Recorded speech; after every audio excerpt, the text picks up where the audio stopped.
আসসালামু আলাইকুম, ওয়েলকাম করছি রিয়াসাদ আজিম। আমার ইউটিউব চ্যানেল ও ফেসবুক পেজ থেকে ভিন্ন ধর্ম মতাদর্শী যারা শুনছেন সবার প্রতি আন্তরিক কৃতজ্ঞতা। বাংলাদেশ অসাধারণ জয় তুলে নিয়েছে। বাংলাদেশ দল তারা টপ 8-এ যাবার পথে একটা দারুণ শুরু করেছে। শ্রীলঙ্কা, হাসারাঙ্গার যে অ্যাটিটিউড, অ্যাঞ্জেলো ম্যাথিউসের যে ভাব, সবকিছুকে চূর্ণ বিচূর্ণ করে দিয়েছে টিম টাইগার্স। মাহমুদুল্লাহ রিয়াদের অসাধারণ ফিনিশিং, মিডলে প্রেসার রিলিজের ক্ষেত্রে তাওহিদ হৃদয়ের অসাধারণ ব্যাটিং, বোলিং ডিপার্টমেন্টের দারুণভাবে ক্লিক করা, পেস ডিপার্টমেন্ট, স্পিন ডিপার্টমেন্ট যেন একটা কম্পিটিশনে নেমেছিল কার থেকে কে সেরা, কার থেকে শ্রেষ্ঠত্বের লড়াইয়ে কে এগিয়ে, সেটার প্রমাণ করার মিশনে যখন অনেকটা মুস্তাফিজ এবং রিশাদ সমান সমান হয়ে যান, যখন বিশ্বকাপের ওপেনিং ম্যাচ খেলতে নেমে, নিজের ক্যারিয়ারের প্রথম বিশ্বকাপ ম্যাচ খেলতে নেমে রিশাদ পুরো বিশ্বকে দেখিয়ে দেন বাংলাদেশের লেগ স্পিনারের যে হাহাকার ছিল সেটা এখন আর নেই। ঠিক তখন টিম টাইগার্স জাস্ট আর মাত্র 2টা জয় দূরে। ক্যালকুলেশন অনেক কিছু হতে পারে, বাট আমার ক্যালকুলেশনে মাত্র 2টা জয় দূরে। এই 2 জয় পেলে team tigers they will qualify to the super 8। এটা নিয়ে কোনো ধরনের সংশয় থাকবে না। বাংলাদেশ দল যদি পরের ম্যাচটায় নিউ ইয়র্কে সাউথ আফ্রিকাকে হারিয়ে দেয়, তবে টিম টাইগার্সের ক্ষেত্রে যে ঘটনাটা ঘটতে পারে, যারা ভেবে নিয়েছেন D2 বাংলাদেশ, ডি গ্রুপের 2 নাম্বার দল, সেটাও চেঞ্জ হয়ে যেতে পারে। Bangladesh could be D1। সে যাই হোক না কেন, আপাতত লক্ষ্যটা হচ্ছে পরের পর্বে যাবার। কিন্তু এই প্রসেসে এই যে 2 উইকেটের জয়, এটা কি আসলে পুরোপুরি পূর্ণতা দেয়? এই যে 2 উইকেটের জয় আমাদেরকে কি শতভাগ হ্যাপি করে? আমার কাছে মনে হয় কিছু কিছু জায়গা রয়েছে যে জায়গাগুলো নিয়ে এখনো টিম টাইগার্সের কাজ করা রয়েছে। খেয়াল করে দেখুন, পুরো ম্যাচে আমরা যদি সিগনিফিকেন্ট 3টা ইনসিডেন্টকে মাথা থেকে ঝেড়ে ফেলি, বা এই ইনসিডেন্টগুলো যদি ওভাবে না ঘটতো, তাহলে কিন্তু বাংলাদেশের এই ম্যাচটা একটা সময় জেতারই কথা ছিল না। সবচেয়ে গুরুত্বপূর্ণ ছিল আন্ডার প্রেসার মাহমুদুল্লাহ রিয়াদ কিভাবে ফিনিশ করেন। সাকিব পারেন নাই, লিটন অনেকক্ষণ ক্রিজে ছিলেন, শেষে এসে 100 রানের ঠিক আগ মুহূর্তে আউট হয়ে চলে গেছেন। তাহিদ হৃদয় দারুণ হিট করেছেন, অ্যাটাক করেছেন, টানা 3-6 মেরেছেন হাসারাঙ্গাকে, তারপর আউট হয়ে ফিরে গেছেন। বাংলাদেশ দলের উইকেট পতনের মিছিলে তুষারার বলে এমন একটা সিচুয়েশন তৈরি হলো যেন হ্যাট্রিক করে ফেলবেন বোলার। সেই সিচুয়েশন থেকে পুরো ম্যাচ জয়ের কৃতিত্ব ফিনিশিং এ যিনি অবিস্মরণীয় রোল প্লে করেছেন মাহমুদুল্লাহ রিয়াদের। 3টা সিচুয়েশন বা 2টা সিচুয়েশন যদি আমরা কল্পনা করি, তাওহিদ হৃদয় যেই সময়টায় 3 উইকেট পড়ে গেল, একবার ভেবে দেখুন কি পরিমাণ প্রেসার। ছেলেটার বয়স কত, 22 বছর, যেভাবে অ্যাটাক করলেন, 4টা 6। Liton Kumar Das in under pressure. Liton Kumar Das ফর্মে নেই, টাচে নেই। লিটন কুমার দাসের পারফরমেন্স নিয়ে সব জায়গায় অনেক প্রশ্ন। যখন ঠিক তখন লিটন সেট হওয়ার চেষ্টা করছেন, এমন সময় লিটন সেই চ্যালেঞ্জে পড়েছেন যখন তার পার্টনাররা আসা যাওয়ার মিছিলে ব্যস্ত। লিটনকে তার মতো করে টিকে থাকার ওই ফ্রিডমটা দিয়েছিলেন তাহিদ হৃদয়, জুনিয়র হৃদয়। 20 বলে 40, 200 স্ট্রাইক রেট। বাংলাদেশের ব্যাটিং ইনিংসে, বাংলাদেশের চেজিং ইনিংসে এই 2 ক্রিকেটারের মাহমুদুল্লাহ ফিনিশিং রোল, মিডলে ডেভেলপমেন্টে যে রোলটা প্লে করেছেন Towhid Hridoy, played a big role. Bowling ডিপার্টমেন্টে ওই যে বললাম 3টা ইনসিডেন্ট বাদ দিলে রিশাদ যেভাবে কামব্যাক করেছেন, বাংলাদেশ ক্রিকেট বোর্ডের কাছে যেন একটা নতুন অ্যাপিল তিনি আনুষ্ঠানিকভাবে বিশ্বকাপের মঞ্চে করলেন। লেগ স্পিনার করলে শুধু হয় না, তাদেরকে খেলার সুযোগ করে দিতে হবে। যখন একজন ক্রিকেটার নিয়মিত খেলবেন, খেলতে পারবেন, যখন তিনি তার ভুলগুলো শুধরাতে পারবেন, ঠিক তখন টিম টাইগার্সও জ্বলে উঠবে। তাহলে আক্ষেপের জায়গাটা কোথায়? ওই যে বললাম যে বাংলাদেশ যখন একটা দারুণ শুরুর কথা ছিল, স্মুথ শুরুর কথা ছিল, সৌম্য সরকারের ব্যাটিং দেখে মনে হয়েছে যে বাংলাদেশকে 10 ওভারের মধ্যেই 125 রান করতে হবে। একটু হাইলাইটসটা দেখেন।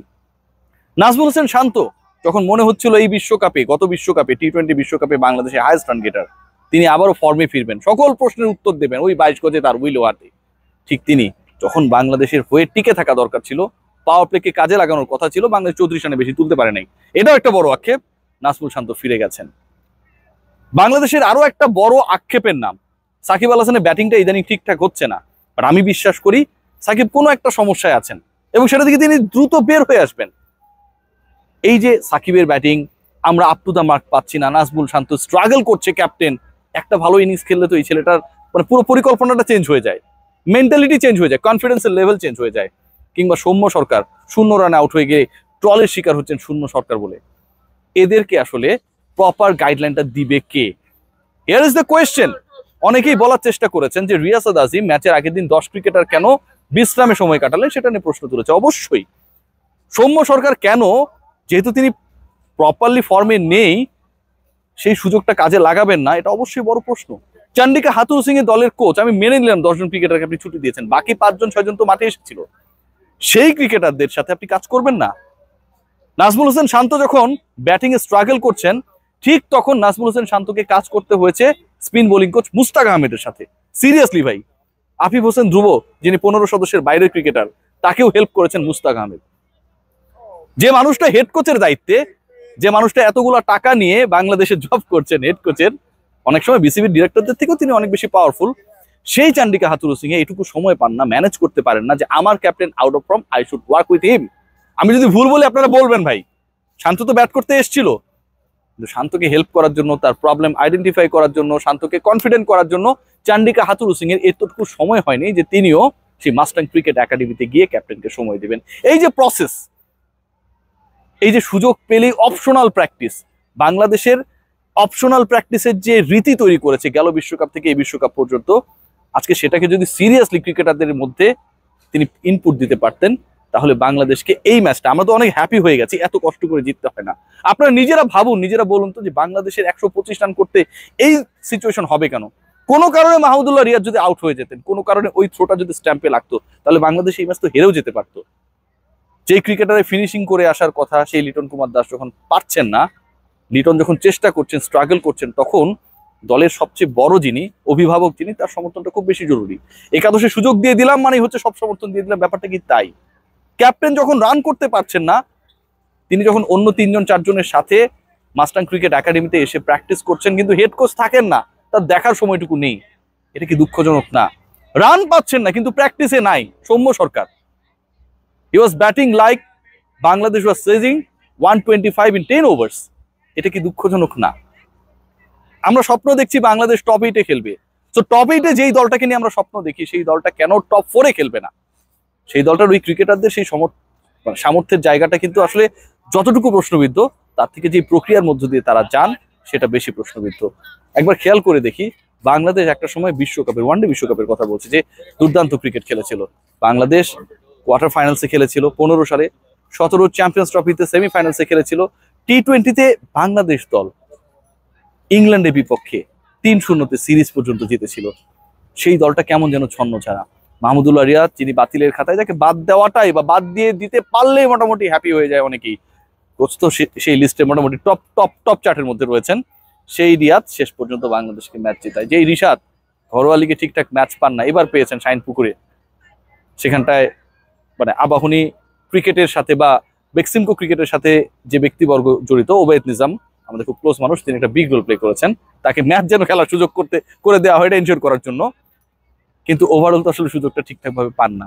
তাহিদ হৃদয়, যার ব্যাটিং অর্ডারটাকে একদম একটা চরকি বানিয়ে ফেলেছিলেন হেড কোচ, সেই হৃদয় যখন 20 বলে 40 করেন, ঠিক তখন আমার প্রশ্ন, হেড কোচ চান্ডিকা হাথুরুসিংহের মাস্টার স্ট্রোকটা আসলে কোথায়? কোচের একটা মাস্টার স্ট্রোক বলে জিনিস থাকে, সেটা কিন্তু ক্লিক করেনি, এবং সবচেয়ে বেশি ক্লিক করেনি যখন আমাদের সবচেয়ে নির্ভরযোগ্য বোলার সাকিব আল হাসানকে দিয়ে পাওয়ার প্লে 2 ওভার করিয়ে দিলেন। বাংলাদেশ জিতে গেছে বলে এগুলো নিয়ে প্রশ্ন উঠছে না, সাকিব পাওয়ার প্লেতে 2 ওভার কেন করবে ভাই? সাকিব যখন পাওয়ার প্লেতে 2 ওভার করলেন, একটু খরুচে হলেন, ঠিক তখনই প্রতিপক্ষ ওই 6 ওভারে 53 তোলে, 10 ওভারে 74 করে। বাংলাদেশের রানটা ছিল 6 ওভার শেষে 34, 10 ওভার শেষে 64। অনেক ভাবার রয়েছে, অনেক চিন্তা করার রয়েছে, সেই চিন্তা, সেই ভাবনাগুলো আমরা কবে করব? করার সময় এখনই।